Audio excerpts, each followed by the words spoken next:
Hello, my name is Lance, and I'm going to be giving my linguistics final project report. So let's go ahead and get started. Here we have linguistics, the study of language. What is language acquisition?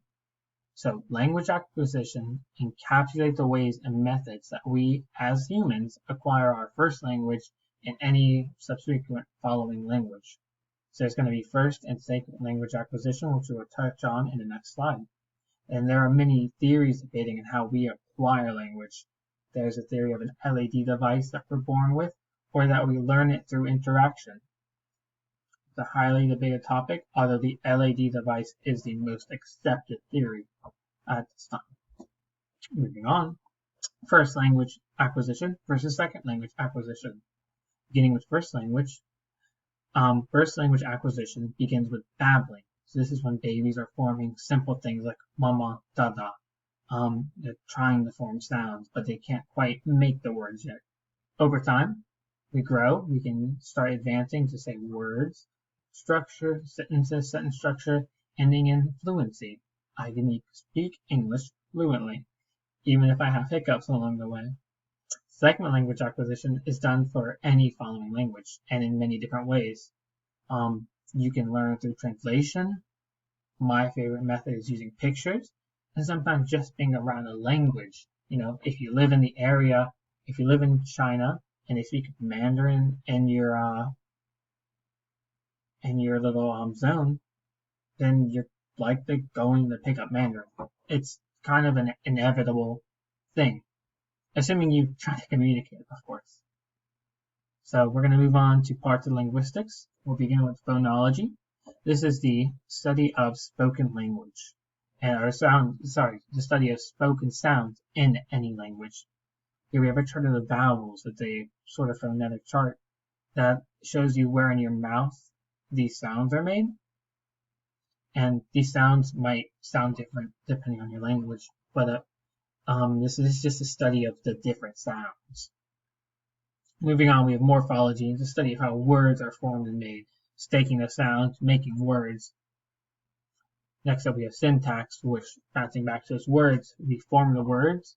Now we're using words to form sentences, phrases, clauses, just forming cohesive things.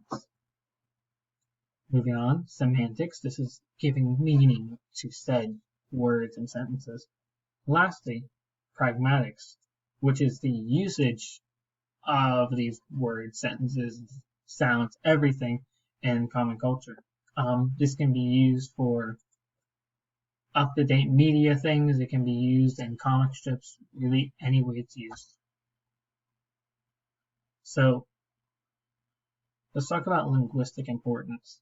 The importance of linguistics can best be understood by the importance of its parts, which we just touched on. Phonology, morphology, syntax, semantics, and pragmatics.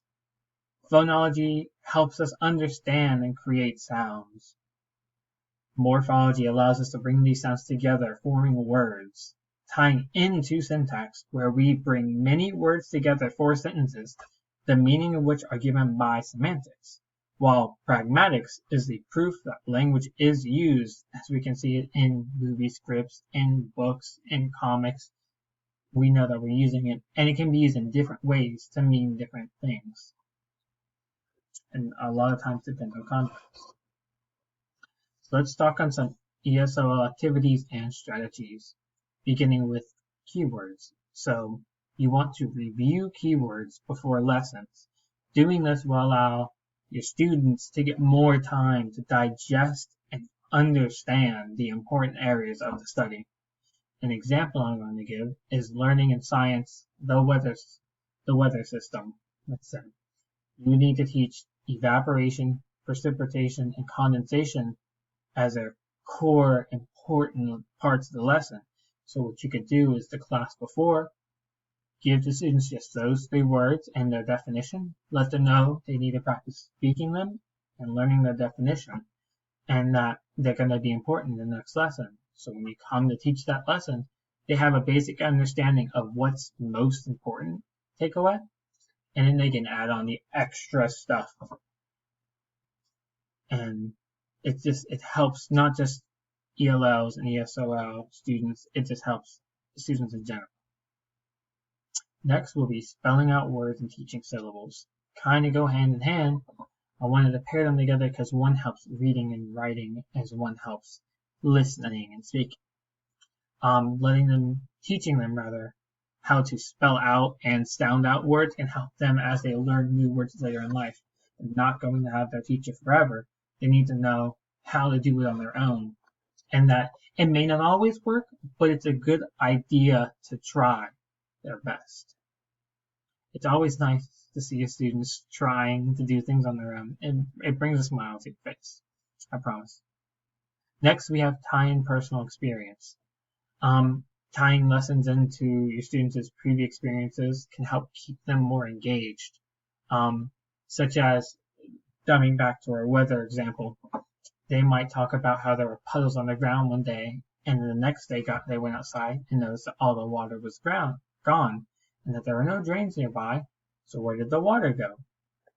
And then they can learn, evaporation. It went up into the sky and became clouds, which then rain the water down again. And it can just help them be like, okay, I see that now. And it's nice. It makes sense. It makes it seem like it has meaning. Next point is allow students to express themselves, kind of tying into personal experiences. However, this is tying into things we like to do.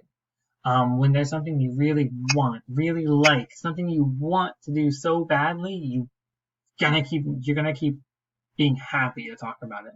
And you might be shy. I was shy at first when I was a kid. So pairing them off into groups can help. But it's like people who like sports, they're gonna want to talk about their sports. They're gonna want to talk and talk. I don't like sports. I don't like talking about it. So at work, when people talk about sports, no. I like musicals. I want to talk about musicals. And just letting students know that they can express themselves can let them come out of their shell more and let their language roam free, and they're going to be more confident to try new speech patterns and writing things out because they're confident in their knowledge of the thing they like. Lastly, let your students work, your ELLs particularly, work in their native language and English. It doesn't have to be every single lesson or anything, but letting them not twisting their arm to only do English is the smartest route you can take. Imagine you're trying to learn a new language you've never learned before. You're not going to get every little thing, hearing, writing, reading, all of it. It's not going to be given to you only in that language. You really, it would not be a fun time to learn. And we're asking these students to not only learn this language, but learn the science, learn the math and stuff on top of this language. So allow them to work in both languages, at least every now and then, so that they can feel comfortable and confident in both languages. If you need some help, here's a video and a website I put together, just personal ones I've liked.